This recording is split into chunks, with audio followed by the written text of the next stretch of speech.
सल्लु अलल हबीब सल्लल्लाहु ताला अला मुहम्मद सल्लल्लाहु अलैहि वसल्लम। इस वक्त मैं दो तलवार के करीब FGRF का जो स्टॉल है वहाँ मौजूद हूँ और माशाल्लाह आप देख रहे हैं कि बड़ी तादाद में लोग अपनी रेडी फूड्स दे रहे हैं और फील ऐसा हो रहा है कि जो है ना कि अपने बच्चों के लिए लिया है बिस्किट तो उन बच्चों के लिए भी लिया जाए कि जो घर से बाहर हैं, अपने लिए दूध लिया है तो उन लोगों के लिए भी दूध ले लें। और ये बड़ी अच्छी सोच है कि अगर हम अपनी ग्रोसरी के साथ एक फैमिली की ग्रोसरी ले लें और उसको हम सपोर्ट कर दें तो ये शायद हमारे लिए मगफिरत का जरिया बन जाए। और बड़ी तादाद में लोग राब्ता कर रहे हैं और मैं सबसे अपील करूंगा जो हमारे दो तलवार और क्लिफ्टन और डिफेंस के करीब के लोग हैं, ये स्टॉल आपके लिए लगाया हुआ है। हमें तो यहाँ तक आना है ना, उसके बाद यहाँ से सारा सामान हमें फिर मूव करना है उन एरियाज के अंदर। और हमारी टीम्स ऑलमोस्ट पूरे पाकिस्तान के उन तमाम एरियाज में मौजूद है कि जहाँ सैलाब आया हुआ है। यकीन करें कई जगह तो ऐसी है जहाँ गाड़ी में नहीं पहुंचा जा सकता, कश्तियों में पहुंचना पड़ेगा, तो कश्तियों में जा रहे हैं। कई जगह ऐसी है, मैं बताया एक भाई ने कि 90 किलोमीटर मोटरसाइकिल पर बलूचिस्तान में सफर करके हम उस एरिया में पहुंचे जहाँ कोई नहीं पहुंचा था।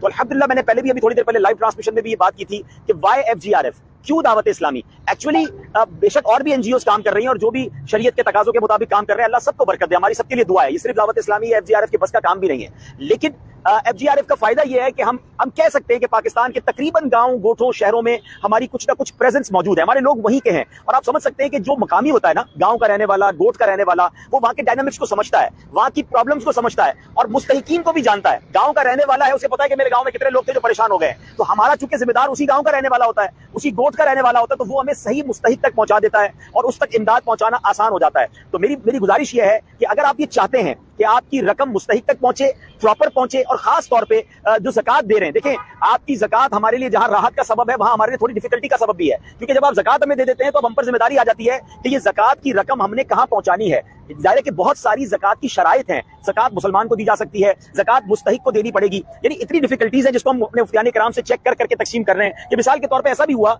कि एक बंदे का घर बह गया लेकिन उसके पास कुछ जानवर हैं, वो जानवर लेकर रोड पर आकर टेंट लगाकर बैठा हुआ है, तो अब उसको नफली सदका तो दे सकते हैं, हो सकता है उसके पास इतना माल हो कि उसको ज़कात ना दी जा सकती हो। तो जिसने दुनिया भर से हमें ज़कात दी है, तो अब चूंकि हमारा एक पूरा शरिया बोर्ड है, शरिया कंप्लाइंस के साथ हम वो रकम तकसीम करते हैं, तो ये हमारी जिम्मेदारी बढ़ जाती है। हम रोजाना की बुनियाद पर मुफ्तियान किराम से राब्ते में है कि हम कहाँ रकम ज़कात की खर्च कर सकते हैं, कहाँ नहीं। तो अगर आप दुनिया में कहीं भी अपनी ज़कात या अपना डोनेशन देते हैं दावत इस्लामी के डिपार्टमेंट FGRF को, तो आपको ये तसल्ली होनी चाहिए कि आपकी रकम, क्योंकि देखें कई लोग हैं जो ये काम कर रहे हैं मगर उनमें उलमा कहाँ हैं, उनमें वो लोग कहाँ हैं कि जो शरीयत के अहकाम जानते हैं। ज़कात तो फर्ज है ना, अगर फरीजा अदा करना है तो उसको अदा करने के लिए जहां आपको फूड एक्सपर्ट चाहिए वहां आपको मुफ्तियान किराम और उलमा भी चाहिए। तो चूंकि अल्हम्दुलिल्लाह दावत इस्लामी का ये डिपार्टमेंट एक पूरी शरिया कंप्लाइंस के साथ चल रहा है, एक शरीयत के तकाजों के मुताबिक चल रहा है, तो यू विल बिकम सेटिस्फाई कि हमारी रकम जो है वो प्रॉपर शरीयत के तकाजों के मुताबिक खर्च होगी, मुस्तहिक तक पहुंचेगी। और जिस सवाब की उम्मीद लेकर मुसलमान घर से निकलता है, क्योंकि मुसलमान ये सोच के निकलता है कि मेरे आका का वादा है, नबी पाक अलैहिस्सलाम ने फरमाया कि सदका देने से माल कम नहीं होगा, सदका दूंगा तो मुझे दुनिया और आखिरत में उसकी बरकतें मिलेंगी। तो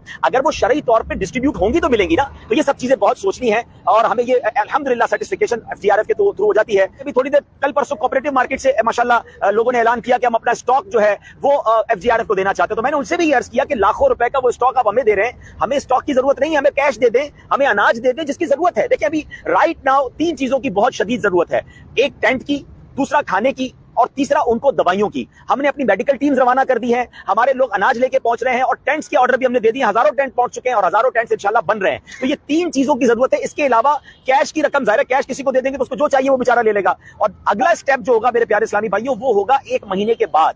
याद रखिएगा 1 महीने के बाद मीडिया भी भूल जाएगा, शायद बहुत सारी NGOs भी चली जाएंगी क्योंकि कोई और काम आ जाएगा। लेकिन ये बेचारे जब पानी उतरेगा, अभी तो पानी है ना, पानी उतरेगा तो ये अपने गांव में जाएंगे, उनको घर बना के देना पड़ेगा। वो कहां रहेंगे, क्या सारी जिंदगी टेंट में रहेंगे? तो एक घर हमने जो कंस्ट्रक्शन कंपनीज है उनसे राब्ता किया, उन एरियाज में तकरीबन 2.5 लाख रुपए का घर बनता है। तो ये वो काम है कि हम एक एक घर बनाकर एक फैमिली को सपोर्ट कर दें। वो बेचारे अपने घर में जब तक रहेंगे अल्लाह हमारे घर को सलामत रखेगा।